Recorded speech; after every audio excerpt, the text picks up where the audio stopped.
In flight training, your CFI can make or break you. They're essentially going to become your personal guide through this first phase in flight training. So having a good CFI is the most important thing. Instead of spending so much time and energy trying to figure out what flight school you're going to go to, spend that time and energy finding the right CFI, finding a good fit, and let that dictate which flight school you go to, how and where you do your training. I'm going to talk through the green flags, red flags, and the process of finding your CFI.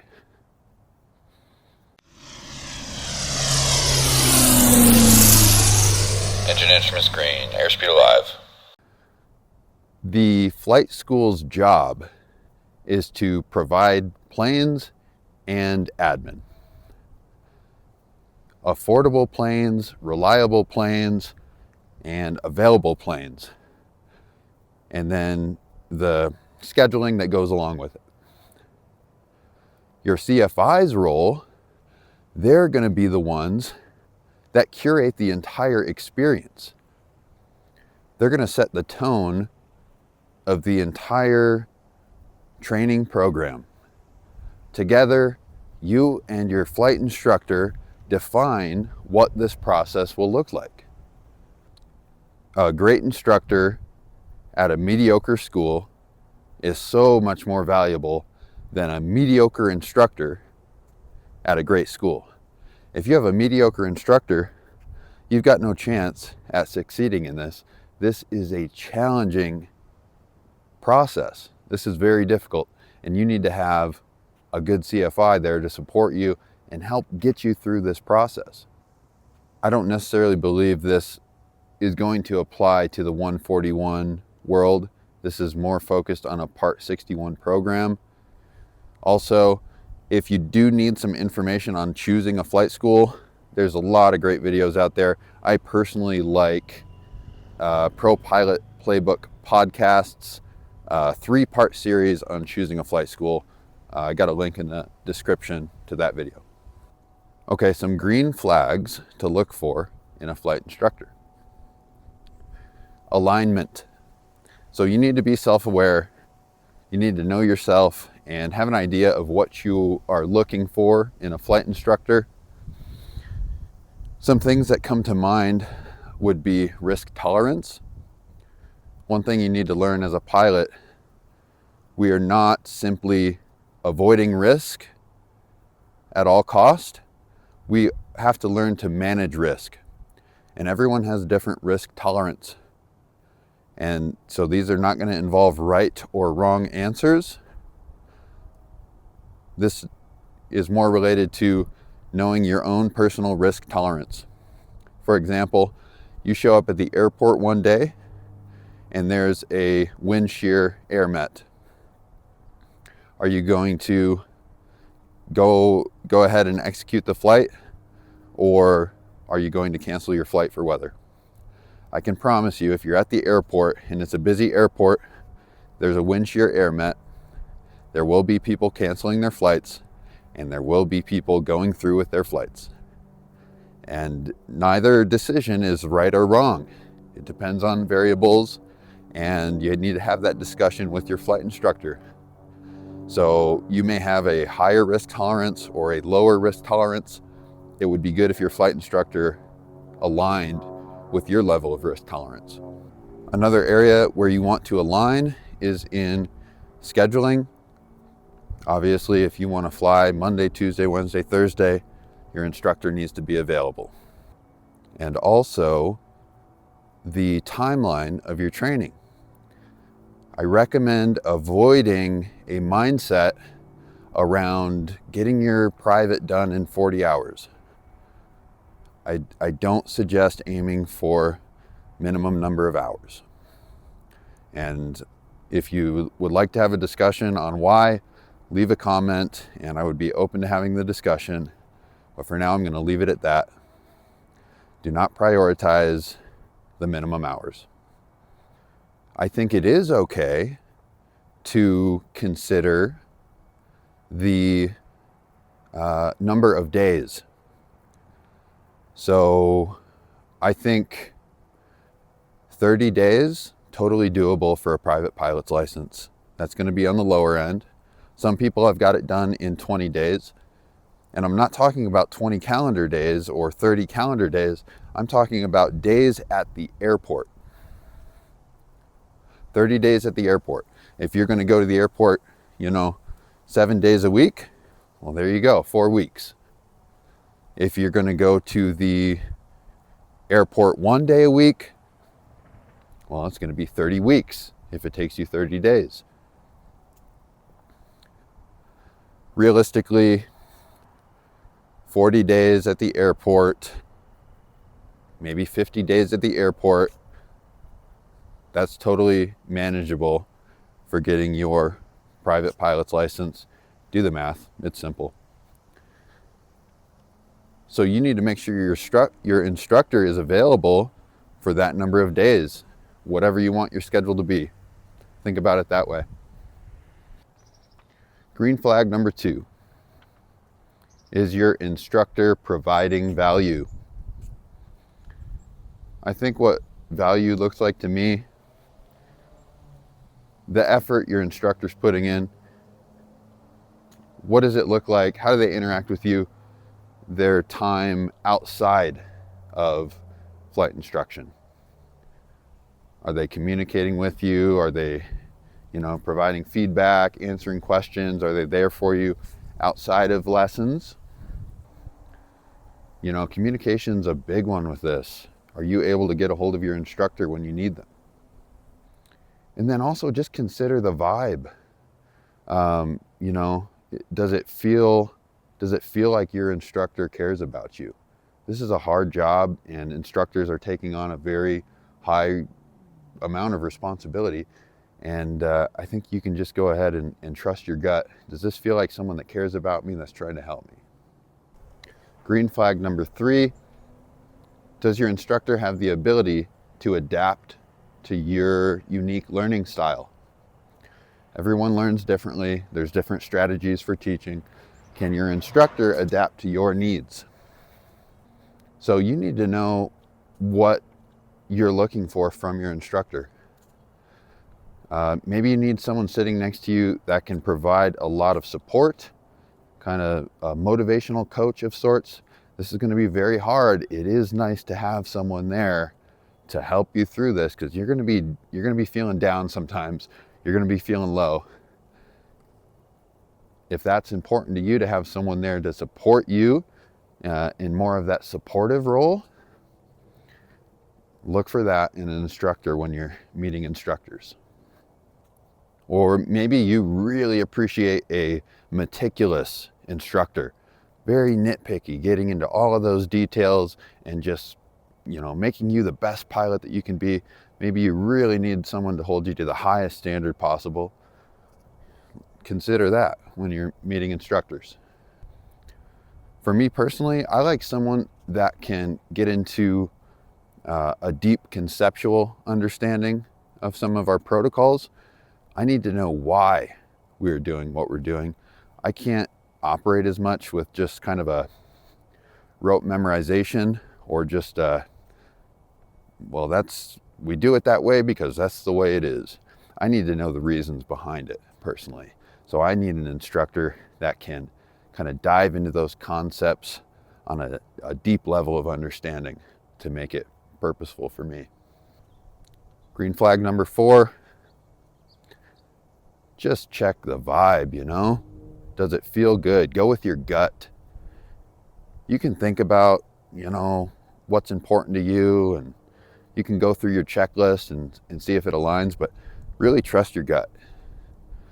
You know what your first impression of this person is, and that says a lot. And don't be afraid to walk away from someone if it's just like, I don't really think, it just doesn't feel right. Then walk away from it. That's fine. And some red flags. Red flag number 1, rushing to finish a lesson.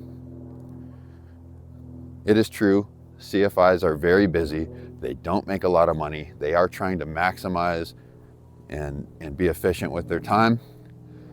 But you're paying a lot for their time and for the plane. Make sure you're getting out of it what you need. Don't let them rush you. That's something to just keep an eye out for.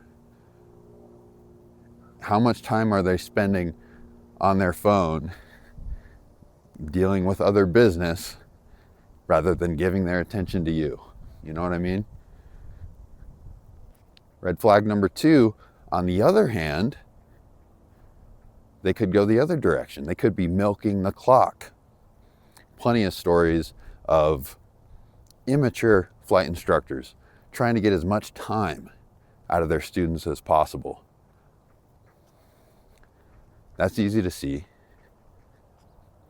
And that kind of leads into red flag number 3. Is this person a time builder or an instructor, a teacher? Because let's be honest, most instructors are instructors. They're using it as a means to an end. They are gaining experience and hours for their logbook so they can leave and get a different job. But that doesn't mean they can't take pride in their role as an instructor. They should be doing their best to provide value and be the best instructors they can be. So just keep that in the back of your mind as you're meeting instructors. Is this person simply only here to build time? Or are they being the best instructor they can be in addition to building time? Red flag number 4, explaining or demonstrating without letting you figure it out for yourself. Remember back in grade school when you were having trouble on a question and you asked somebody and you said you couldn't figure it out and they just give you the answer? Well, that doesn't help. You need to figure it out for yourself. When learning a new skill,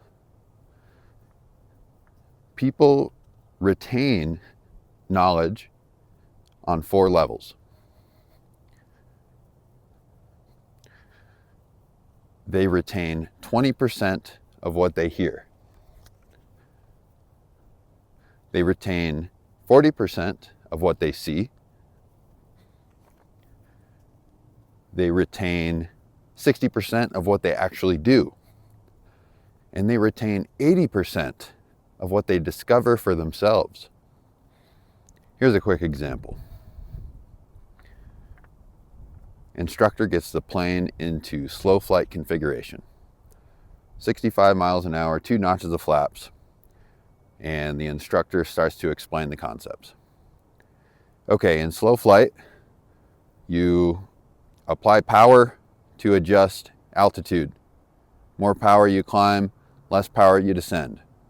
You control your airspeed using pitch. Pitch up to slow down, pitch down to gain speed. These are the principles of slow flight. Does that make sense? You got it?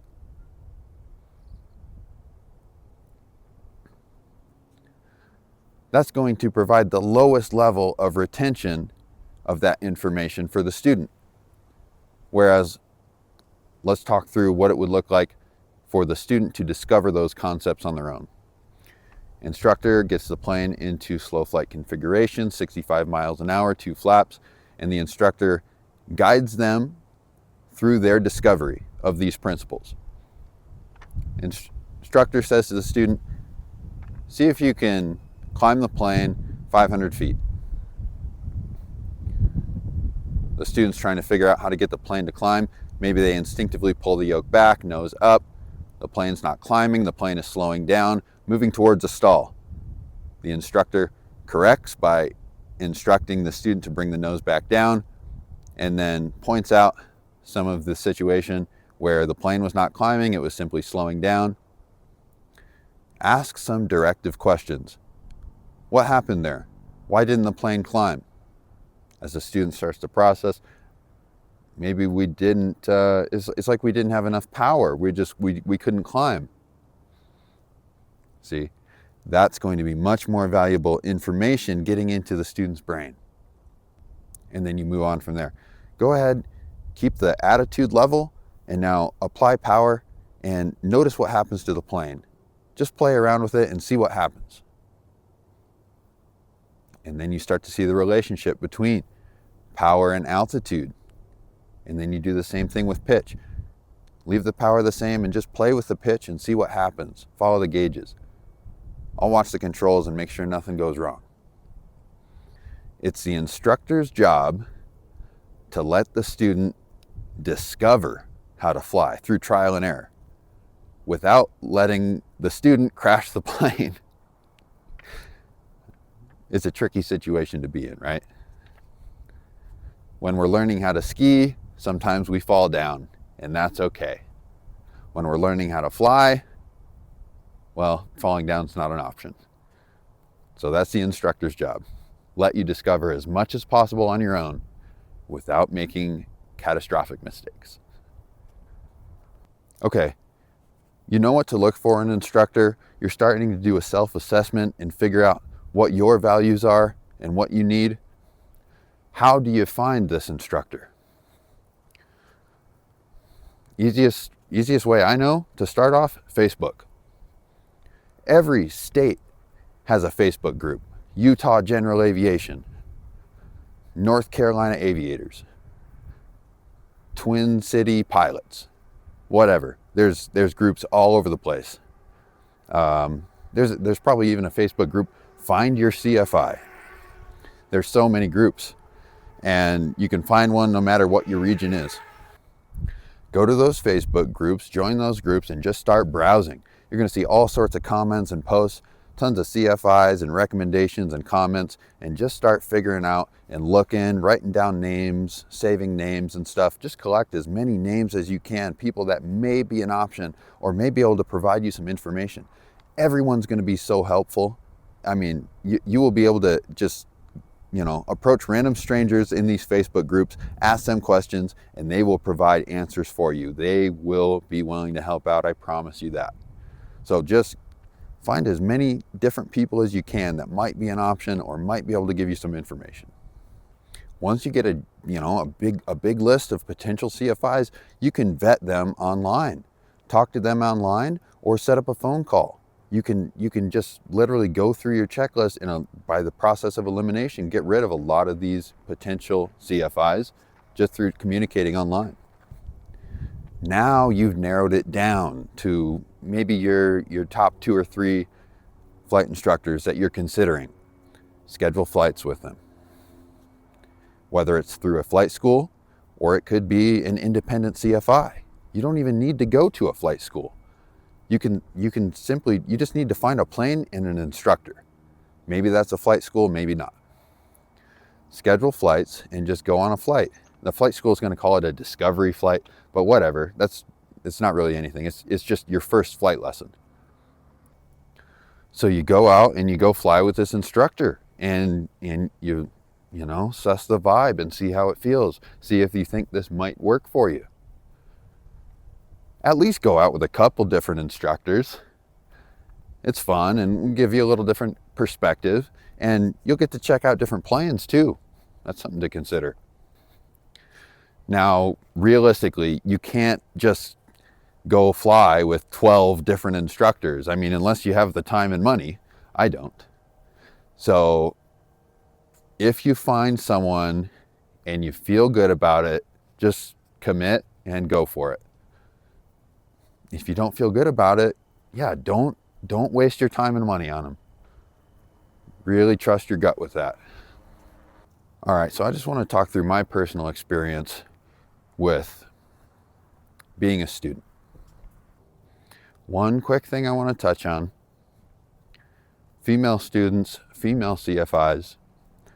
I happen to work close to one female CFI, and she has an incredibly high level of professionalism and aptitude as an instructor, as far as I can tell.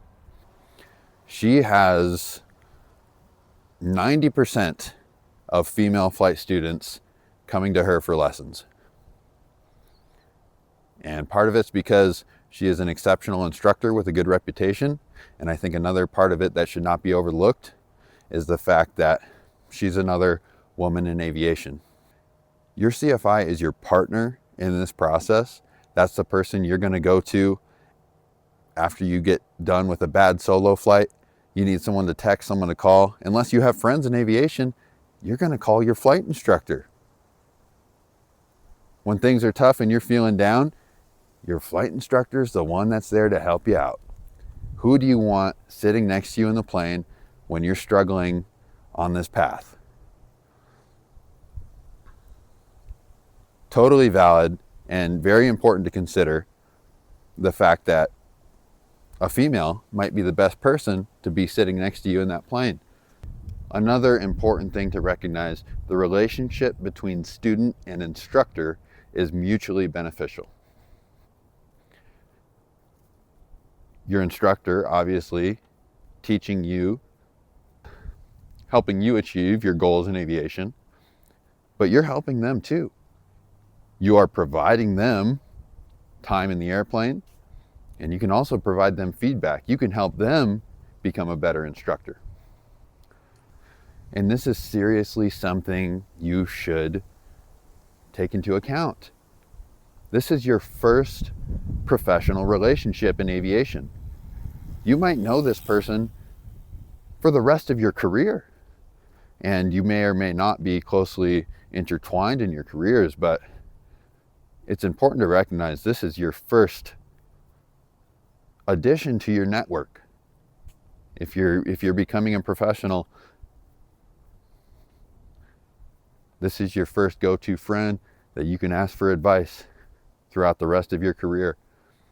And you may be moving down this path simultaneously. Like you can both help each other out someday as you move into your second and third jobs as aviators. You might be there to help each other out in the future. Aviation's a small world. I haven't been in it that long, but I'm starting to see the truth in that saying. So, how do you be the best student you can be? Come prepared. Sounds easy enough. One thing you should be doing at home to prepare is chair flying. Sitting at home, using visualization techniques to perform the maneuvers and operations that you're going to be doing in your lesson. You can get Microsoft Flight Simulator if you want, but you can literally, this is neuroscience, you can literally stimulate the brain in a way that myelination of the axons occurs through your visualization techniques. You can literally improve your skills by sitting at home and running through these things in your mind. For every 1 hour of flight, I'm doing 3 hours at home, planning, debriefing, chair flying, just imagining and simulating what that flight's going to look like. So I'm prepared. When you get into the plane, there's a lot going on. It's going to be pretty helpful if you have rehearsed as many things as possible before you start that plane. I recommend taking on the mindset of leading these lessons. Your CFI works for you. You're hiring your CFI. So you can show up at that lesson and say, here's what we're going to do. Here's what I need to learn. And here's how I think we should do it. In order to possess that kind of attitude and that perspective, you need to know the ACS, front and back, Airman Certification Standard. That is what dictates your private pilot license examination. And that is what all of flight training syllabus is going to be based off of. So you need to know that entirely. The sooner you can start acting like a PIC, a pilot in command, the better. When you take your check ride, you are going to be the pilot in command, and the designated pilot examiner is going to be the first passenger you've ever taken flying. Start getting into the PIC mindset as soon as possible, and you can do that with your flight instructor. They're going to know a lot more about the process. They are going to guide you through the process, but you can start taking the lead whenever possible, and that's going to be incredibly valuable. Don't just show up like a passive student. What are we doing today? There's a lot of younger folks that are coming in with that mentality. You know, maybe they're fresh out of school and they're still holding on to that mindset where they just show up and do what they're told. It's time to start taking the lead, being responsible, and being a self-starter, leading this process. Obviously, show up on time, be studious, be professional, and communication. Make sure you are communicating as much as possible with your instructor about anything. Scheduling, the struggles you're having, the intentions. If you have any issues, bring them up. Don't sweep that stuff under the rug. Get it out, communicate it, talk about it, work through it. Okay, I think that's all I have. For this video this week. This is a huge topic and I could talk about it for hours. If anyone wants to discuss any of this stuff, hit me up. Message me on Instagram, leave a comment, get a hold of me somehow, and I'd be more than happy to just talk through this and help you figure out a plan, answer any questions, and see if I could help in any way. So thanks for watching. We'll see you next time.